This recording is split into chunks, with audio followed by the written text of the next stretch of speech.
ಕಲಬುರಗಿ ಲೋಕಸಭಾ ಕ್ಷೇತ್ರ ಈ ಒಂದು ರೀತಿಯಲ್ಲಿ ಪ್ರತಿಷ್ಠೆ. ಯಾಕಂದ್ರೆ ಮಲ್ಲಿಕಾರ್ಜುನ ಖರ್ಗೆ AICC ಅಧ್ಯಕ್ಷರೀಗ ಕಳೆದ ಬಾರಿ ಅವರು ನಿಂತರು, ಸೋತರು. ಹೀಗಾಗಿ ಖರ್ಗೆ ಅವ್ರನ್ನ ಸೋಲಿಸಬಾರ್ದಂತ ಕಾಂಗ್ರೆಸ್ ಕಾರ್ಯಕರ್ತರ ಮಾತು.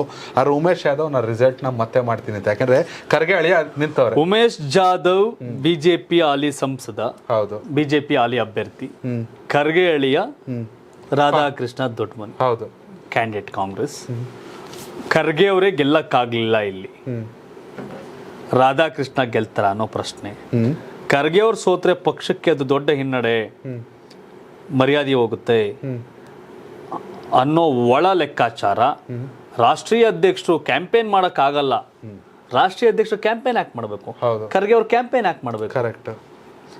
ಅವ್ರ ಮಗ, ಅವ್ರ ಶಕ್ತಿ ಪ್ರಿಯಾಂಕ್ ಖರ್ಗೆ ಇದಾರಲ್ಲ, ಅವ್ರು ಮಾಡ್ಕೋತಿದ್ರು, ನಾಮಿನೇಷನ್ ಹಾಕಿ ಹೋಗ್ಬೇಕಾಗಿತ್ತು.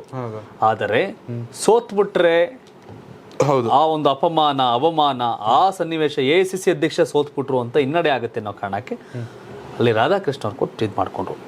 ಈ ಕ್ಷೇತ್ರವನ್ನ ಕಾಂಗ್ರೆಸ್ ತುಂಬಾ ಸೀರಿಯಸ್ ಆಗಿ ತಗೊಂಡಂತ ಏನು ಕಾಣ್ತಾ ಇಲ್ಲ. ಸೊ ಹಾಗಾಗಿ ಉಮೇಶ್ ಜಾಧವ್ ಮತ್ತೆ ಆಯ್ಕೆ ಆಗಿ ಹೋಗೋ ಹುಮ್ಮಸ್ಸಲ್ಲಿ ಅವರು ಇದ್ದಾರೆ. ಅಂಡ್ ಮೊನ್ನೆ ಅಸೆಂಬ್ಲಿ ಎಲೆಕ್ಷನ್ ಕೂಡ ಅಷ್ಟೇ, ಕಾಂಗ್ರೆಸ್ 6,11,000 ಓಟಿದೆ, ಬಿಜೆಪಿ 4,22,000 ಓಟಿದೆ. ನಿಮ್ಗೆ 2018 ಚುನಾವಣೆಯಲ್ಲಿ 5,11,000 ಕಾಂಗ್ರೆಸ್ ಓಟಿತ್ತು, 4,53,000 ಬಿಜೆಪಿ ಓಟಿತ್ತು. ಆದ್ರೂ MP ಚುನಾವಣೆ ಬಂದಾಗ ಖರ್ಗೆ ಸೋತ್ರು, ಉಮೇಶ್ ಜಾಧವ್ ಚುನಾವಣೆನ ಗೆದ್ರು. ಸೊ ಅದ್ ಕಾರಣಕ್ಕೆ ಇದು ಲೆಕ್ಕಾಚಾರಗಳು ಬೇರೆ ಇದೆ. ಹೋಗಿ ವಿಧಾನಸಭೆ ಚುನಾವಣೆ ಬೇರೆ, ಲೋಕಸಭೆ ಚುನಾವಣೆ ಬೇರೆ. JDS ಕೂಡ ಮೈತ್ರಿ ಆಗಿದೆ. JDS 1,81,000 ಓಟಿತ್ತು. ಗುರುಮಿಟ್ಕಳ್ಳ ಶರಣಗೌಡ ಕಂದಕೂರು ಗುರ್ರ ಅಂತ ಇದ್ದಾರೆ. ಸೊ ಅದೇನೇ ಆದ್ರೂ ಕೂಡ ಖರ್ಗೆ ಅವ್ರು ಇದ್ದಿದ್ರೆ ಫೈಟಿಗೆ ಬರ್ತಿತ್ತೇನೋ, ಇಲ್ಲ ಖರ್ಗೆ ಅವ್ರು ಸೋಲ್ಸ್ಬಿಟ್ಟಿದೀವಿ ಅಂತ ಓಟ್ ಹಾಕ್ತಿರೋ.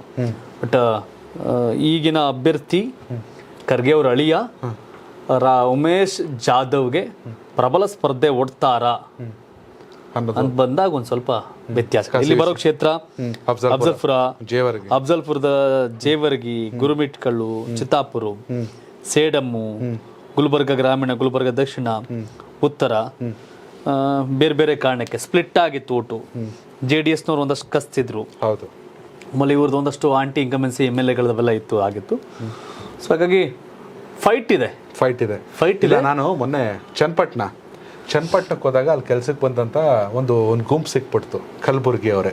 ಇದೇ ಕಲಬುರ್ಗಿ ಜನ. ನಾನು ಚನ್ನಪಟ್ಟಣದವರು ಅಂತ ಮಾತಾಡ್ಸಕ್ ಹೋದೆ. ಅವ್ರು ಹೇಳಿದ್ರು, ಜಸ್ಟ್ ಅವರ ಅಭಿಪ್ರಾಯ ಇಲ್ಲ, ನಮ್ಮ ಸಾಹೇಬರು ಖರ್ಗೆ ಅವರು, ನಾವು ಯಾವುದೇ ಪಕ್ಷಾತೀತವಾಗಿ ಮಾತಾಡ್ತಿದ್ದೀವಿ, ನಮ್ಮ ಭಾಗದಲ್ಲಿ ತುಂಬ ಕೆಲಸ, ಅವ್ರನ್ನ ಸೋಲಿಸ್ಬಿಟ್ವಿ ಅನ್ನೋ ಬೇಸರ ನಮಗಿದೆ. ಆಮೇಲೆ ಉಮೇಶ್ ಜಾಧವ್, ನಾವು ಕಲಬುರ್ಗಿಗೆ ಬರ್ತೀವಿ, ನಂತರ ಜನಾಭಿಪ್ರಾಯ ತಗೋತೀವಿ. ಈಗ ನನಗೆ ಸಿಕ್ಕಂಥ ಮತದಾರರು ಚನ್ನಪಟ್ಟಣದಲ್ಲಿ ಮಾತಾಡಿದ್ದು, ಸಂಸದರಾಗಿ ಕೆಲಸ ಮಾಡಿದ್ರು ಅನ್ನೋದಕ್ಕಿಂತ ಹೆಚ್ಚಾಗಿ ಜನರ ಜೊತೆ ಬೇರಿರಲಿಲ್ಲ ಅನ್ನೋದನ್ನ ಕೂಡ ಅವ್ರು ಮಾತಾಡಿದ್ದಾರೆ. ನಮ್ಮೆಲ್ಲ ವಿಡಿಯೋ ಅಪ್ಲೋಡ್ ಆಗಿದೆ. ಖರ್ಗೆ ಅವರಿಬ್ರು ಸರಿಸಮಾನರು. ಖರ್ಗೆನೂ ಸೂಟು ಬುಟ್ಟು ಹಾಕೊಂಡು ಅವರು ರಾಷ್ಟ್ರದ ರಾಜಕಾರಣ ಮಾಡ್ತಾರೆ. ಹೌದು. ಉಮೇಶ್ ಜಾಧವ್ ಖರ್ಗೆ ಟೈಪ್ ಏನ್ ಬಿಸಿ ಇರಲಿಲ್ಲ. ಹೌದು, ಬೆರಿಬೇಕಾಗಿತ್ತು. ಕರೆಕ್ಟ್. ಬೆರ್ತಿಲ್ಲ ಜನಗಳ ಜೊತೆ ಅನ್ನೋ ಆರೋಪ ಇದೆ. ಆದರೆ ಪಕ್ಷ ಅಂತ ಬಂದಾಗ ಅದು ಬೇರೆ ಬೇರೆ ಕಾರಣಕ್ಕೆ. ಮೋದಿ ಫ್ಯಾಕ್ಟರು. ನರೇಂದ್ರ ಮೋದಿ ಭಾಷಣ ನಮ್ಮ ಮಂಡ್ಯದವ್ರಿಗೆ ಅರ್ಥ ಆಗತ್ತಾ? ಇಲ್ಲ. ನರೇಂದ್ರ ಮೋದಿ ಭಾಷಣ ಚಾಮರಾಜನಗರದವ್ರಿಗೆ ಅರ್ಥ ಆಗತ್ತಾ? ನರೇಂದ್ರ ಮೋದಿ ಭಾಷಣ ಹಾಸನ ಅರ್ಥ ಆಗಲ್ಲ. ಆದ್ರೆ ನರೇಂದ್ರ ಮೋದಿಯ ಭಾಷಣ ಕಲಬುರ್ಗಿ ಜನಕ್ಕೆ ಅರ್ಥ ಆಗತ್ತೆ, ಬಿಕಾಸ್ ಆಫ್ ಅವರು ಉರ್ದು ಮಿಶ್ರಿತ ಹಿಂದಿ ಹಿಂಗೆಲ್ಲ ಮಾತಾಡ್ತಾರೆ. ಸೊ ಹಾಗಾಗಿ ನರೇಂದ್ರ ಮೋದಿ ಫ್ಯಾಕ್ಟರು ಅಲ್ಲಿ ಕೆಲಸ ಮಾಡ್ತದೆ. ಸೊ ಲೋಕಸಭೆ ಲೆಕ್ಕಾಚಾರಗಳು ಬೇರೆ. ಸೊ ಖರ್ಗೆ ಆಗಿದ್ರೆ ಹೌದು ಸೋಲ್ಸ್ಬಿಟ್ಟಿದ್ದೇವೆ ಆ ಅನುಕಂಪದಲ್ಲಿ ಹೋಗಿರೋದು. ಬಟ್ ಈಗ ಹಾಲಿ ಕಾಂಗ್ರೆಸ್ ಕ್ಯಾಂಡಿಡೇಟ್ ಖರ್ಗೆ ಎಷ್ಟು ಪ್ರಬಲರಲ್ಲ, ಖರ್ಗೆ ಎಷ್ಟು ಇನ್ಫ್ಲೂಯೆನ್ಸ್ ಅಲ್ಲ. ಹಾಗಾಗಿ ವ್ಯಕ್ತಿ ಎಂದಾಗ ಇವಾಗ ಖರ್ಗೆ ಅಳಿಯ ಅಂತೆ ಅನ್ನೋದು ಒಂದು ಬಿಟ್ರೆ ಇನ್ನು ಎಕ್ಸ್ಟ್ರಾರ್ಡಿನರಿ ರೀಚ್ ಇಲ್ಲ. ಬಟ್ ಇದು ಪ್ರಿಯಾಂಕ್ ಖರ್ಗೆ ಸವಾಲು. ಖಂಡಿತ ಅವರ ಮನೆಯವ್ರನ್ನ ಗೆಲ್ಸ್ಕೋಬೇಕು, ಆ ಸವಾಲಿದೆ. ಮಲ್ಲಿಕಾರ್ಜುನ್ ಖರ್ಗೆಗಿಂತ ತುಂಬಾ ವೇಗವಾಗಿ ಬೆಳೀತಾ ಇದಾರೆ.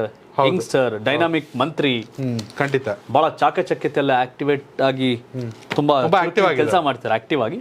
ಸೊ ಇದು ಪ್ರಿಯಾಂಕ್ ಖರ್ಗೆ ಪ್ರತಿಷ್ಠೆ. ಇಲ್ಲಿ ಕ್ಯಾಂಡಿಡೇಟ್ ರಾಧಾಕೃಷ್ಣ ಹೆಸರಿಗಷ್ಟೇ, ಕ್ಯಾಂಡಿಡೇಟ್ ನಿಜವಾಗಿಯೂ ಇದು ಮಲ್ಲಿಕಾರ್ಜುನ್ ಖರ್ಗೆ. ಆ ಮಲ್ಲಿಕಾರ್ಜುನ್ ಖರ್ಗೆ ಅವರ ಹೆಸರನ್ನ ಉಳಿಸಬೇಕಾಗಿದ್ದು ಪ್ರಿಯಾಂಕ್ ಖರ್ಗೆ ಅವರು. ಪ್ರಿಯಾಂಕ್ ಖರ್ಗೆ ಎಷ್ಟು ಮಟ್ಟಿಗೆ ಇದು ಮಾಡ್ತಾರೆ ಅದನ್ನ ಕಾದ್ ನೋಡಬೇಕು.